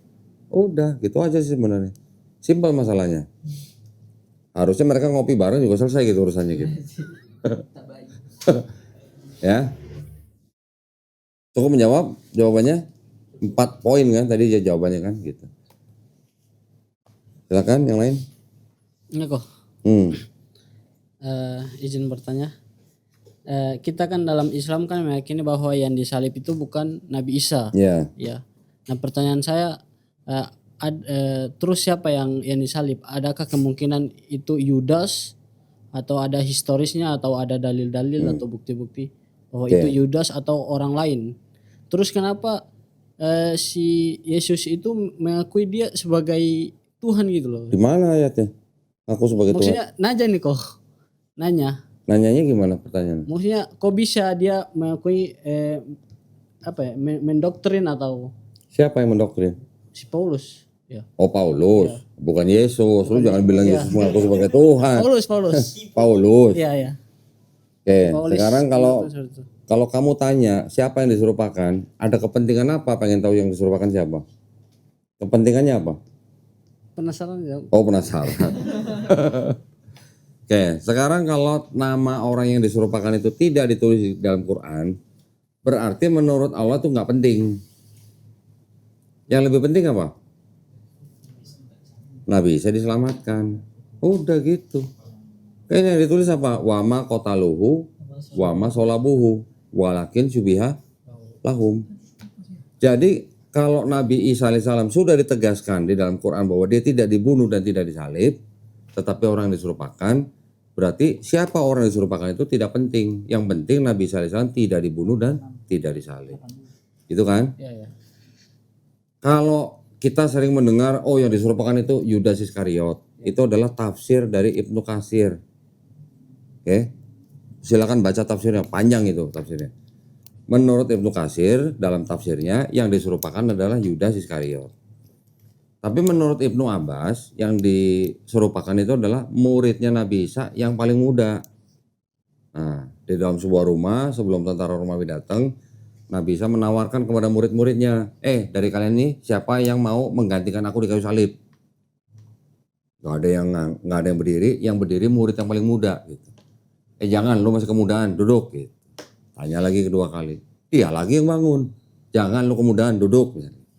Ditanya ketiga, dia lagi yang bangun. Yang tua pada nggak berani, yang muda malah menawarkan diri. Ini tafsirnya Ibnu Abbas. Jadi yang diserupakan itu adalah muridnya Nabi Isa yang paling muda. Ya, setelah mukanya diberikan muka Nabi Isa, baru Nabi Isa diangkat. Itu tafsir, tidak tertulis dalam Quran. Ya. Jadi buat kita pentingnya apa? Kita pengen tahu siapa yang diserupakan.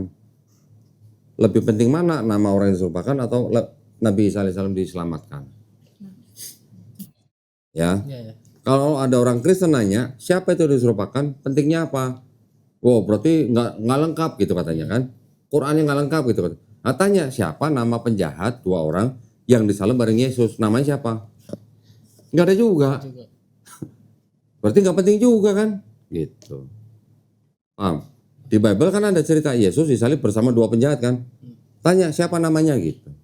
Kalau nggak ada, berarti Bible juga nggak lengkap. Jadi kita pakai standarnya disamain gitu. Ya, lu bilang Quran nggak lengkap karena tidak ada nama orang yang diserupakan. Nah di Bible lu aja nama 2 orang penjahat yang disalib bareng Yesusnya nggak ada namanya.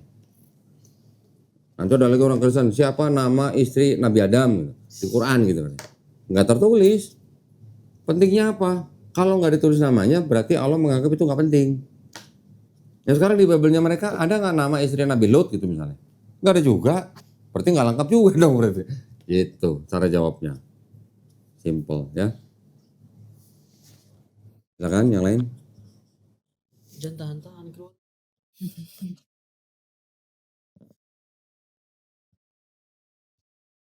Itu kalau ada lagi yang nanya, mana perintah sunat dalam Quran gitu katanya. Berarti nggak lengkap tuh Quran. Mana ayat Nabi Muhammad SAW disunat dalam Quran misalnya gitu. Oh nggak lengkap dong. Quran kan bukan buku catatan sunat gitu. Sholat juga ada. Oh kalau perintah sholat ada di Quran. Bukan maksudnya syariat tentang 1 hari itu. Mik. Maksudnya sholat tentang 1 hari itu 17 rakaat, ada subuh, zuhur, asar, maghrib, isya. Perintahnya ada, subuh sampai isya perintahnya ada di Quran. Cuman teknisnya, yang subuh berapa rakaat, yang zuhur berapa rakaat. Di Quran diperintahkannya aja untuk sholatnya, tapi teknis pelaksanaannya subuh berapa rakaat itu teknisnya ada di hadis. Iya. Gitu. Jangan nanya kenapa subuh berapa rakaat 2 rakaat, kenapa zuhur 4 rakaat gitu. Dulu gua nanya begitu, jawabannya dari Ustaz Abdul Somad apa?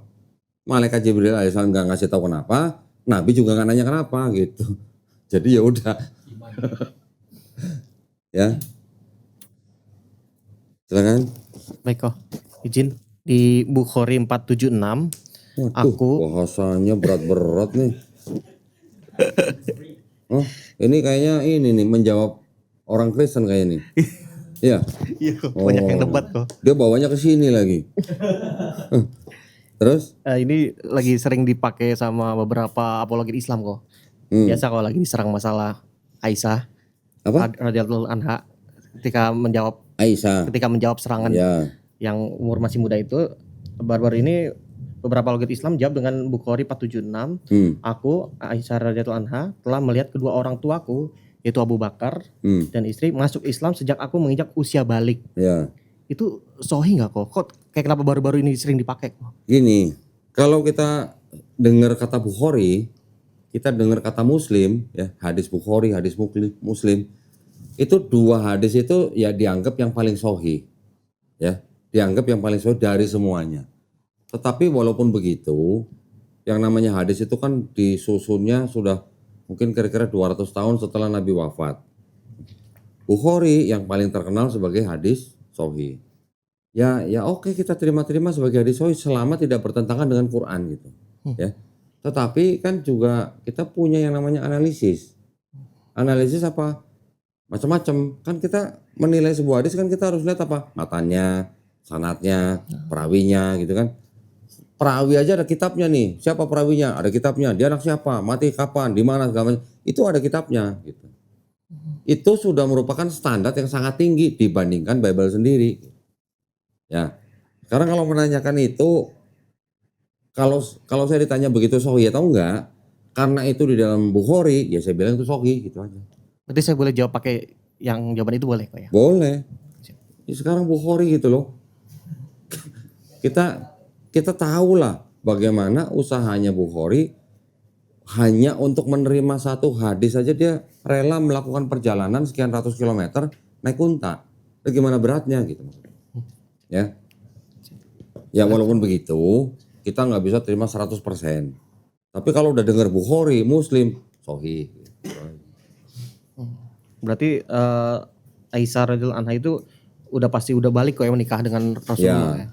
Ya. Nah makanya ada, saya lupa analisis dari siapa ya, Anas bin Malik atau Ibnu Abbas juga yang mengatakan bahwa hadis yang di Bukhari juga tentang Nabi menikahi Aisyah usia 6 tahun dan berumah tangga usia 9 tahun, dia mengkritik perawinya.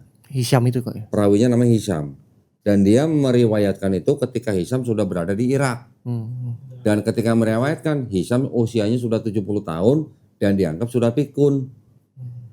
Ya, jadi ya sudah karena sudah masuk Bukhari, saya nggak tahu dulu Bukharinya, Imam Bukhari dulu sampai menerima hadis itu standarnya apa kan kita nggak tahu. Tetapi kita juga punya pertimbangan lain, analisis lain bahwa selain daripada itu kita juga harus memikirkan apa, usianya kakak perempuan Aisyah namanya Asma itu 10 tahun lebih tua daripada Aisyah. Dan ketika Nabi hijrah, itu Asma sudah berusia 27 tahun. Kalau Asma 27 tahun ketika hijrah, berarti Aisyah berapa? 17. Kalau udah 17, dinikahi Nabi 2 tahun setelah hijrah, berarti berapa Aisyah? 19. Nah udah, gitu aja. Ya, dan yang lain juga masih banyak. Nanti yang kita bisa baca hadis bahwa Aisyah ikut perang Uhud gitu misalnya. Berapa usia minimal orang boleh ikut perang? 15 tahun. Berarti ketika dinikahi Nabi, Aisyah sudah 15 tahun. Karena dia udah ikut perang Uhud. Nanti ada lagi turun surat Omar misalnya. Ketika itu Aisyah juga sudah remaja. Namun begitu, namun begitu. Dengan semua analisis itu, kalaupun dianggap hadis yang di dalam Sahih Bukhari itu Aisyah dinikahi usia 6 tahun, berumah tangga usia 9 tahun, kita masih bisa jawab dengan sangat meyakinkan. Meyakinkannya apa? Ini sebenarnya udah berapa kali saya bahas ya. Kita lihat dari sudut ilmu pengetahuan dulu deh. Perempuan dari kalangan Arab Saudi, maksudnya laki-laki dan perempuan atau orang bangsa Arab Saudi, bangsa Arab ya, itu termasuk ras apa? Ras Kaukasoid. Kaukasoid itu apa? Sama kayak orang bule, rasnya ya. Kalau kita ras apa? Hah? Mongoloid. Makanya kecil-kecil orangnya kan. Kalau ras Kaukasoid gede-gede. Sama-sama umur 12 tahun, badannya mereka jauh lebih gede kan. Mereka lebih cepat dewasa daripada kita. Apalagi kalau mereka hidup di tempat yang panas dan makanannya daging melulu gitu. Silakan buka di jurnal-jurnal kesehatan. Anak perempuan ras Kaukasoid tinggal di tempat panas, makanya daging melulu, dia akan lebih cepat dewasa dibanding ras yang Mongoloid. Orang anak-anak perempuan Indonesia ada nggak yang usia 9-10 tahun yang sudah datang bulan? Hah? Ada, itu ras Mongoloid di tempat tropis. Lah ini ras Kaukasoid di tempat panas, makanya daging melulu. Ya, jadi kalau berumah tangga usia 9 tahun bisa jadi Aisyah itu sudah bukan anak-anak lagi, tapi sudah menjadi seorang wanita. Karena 9 tahun bisa jadi dia sudah akil balik. Gitu. Di dalam Islam tidak ditentukan usia minimum untuk menikah bagi wanita ya. Tidak disebutkan usia minimumnya. Yang diperbolehkan apa? Yang sudah akil balik. Akil balik itu artinya apa? Sudah datang bulan. Kalau sudah datang bulan artinya apa? Sudah bisa reproduksi. Itu dilihat dari sisi sains. Dilihat dari sisi kebiasaan atau tradisi bangsa Semit gitu misalnya. Arab bangsa Semit bukan? Iya. Nah, bangsa Semit ya. yang orang Arab, yang orang Yahudi, yang orang Aramaik, itu memang kebiasaan pada zaman dulu menikahkan anak-anaknya pada usia dini. Ketika Nabi menikahi Aisyah, itu sebelumnya Aisyah sudah dijodohkan dengan orang lain belum? Sudah. Berarti apa? Normal. Ya. Tanya kepada orang yang menyerang itu, siapa musuh Nabi yang protes dengan pernikahan Nabi dengan Aisyah? Nggak ada. Itu aja. Kalau nggak ada yang protes, berarti apa? Normal. Normal. Kalau nggak normal, pasti ada kok musuh-musuh Nabi yang pasti ngoceh gitu kan. Gak usah nikah.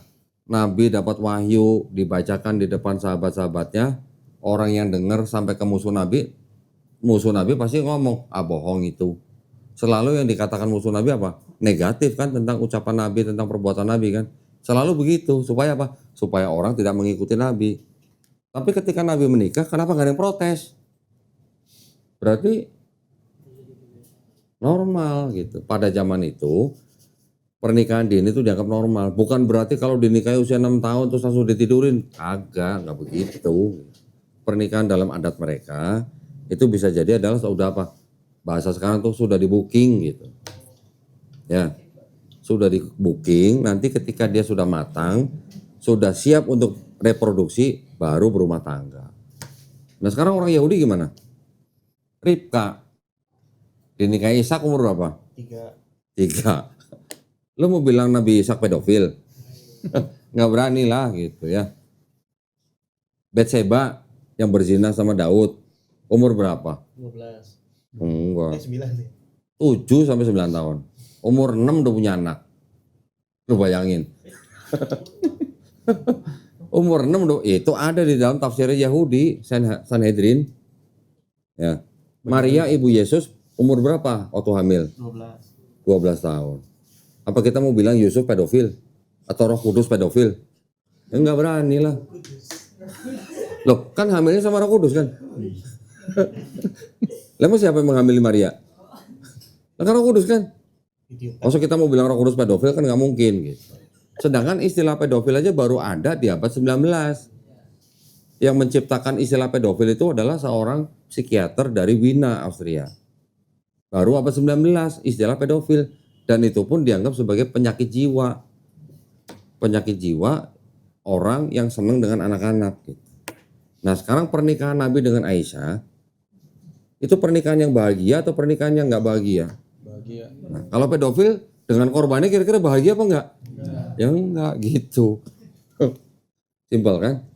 Jadi kalau di compare juga jauh kok ya. Jangankan disetarakan dengan Quran gitu. Dengan hadis pun Bible juga kalah jauh. Iya. Dari segi sanad, sebabun nuzul juga. Jadi kalau gitu, kalau menurut klasifikasi hadis, Bible masuk hadis apa? Bukan mungkar.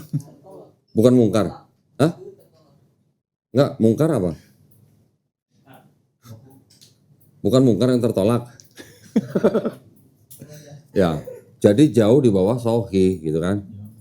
Ya kalau sudah jauh di bawah sahih, kan kita kalau orang Islam begitu dengar hadis hasan gitu aja. Itu aja kita udah nggak berani anggap bahwa itu benar-benar otentik kan.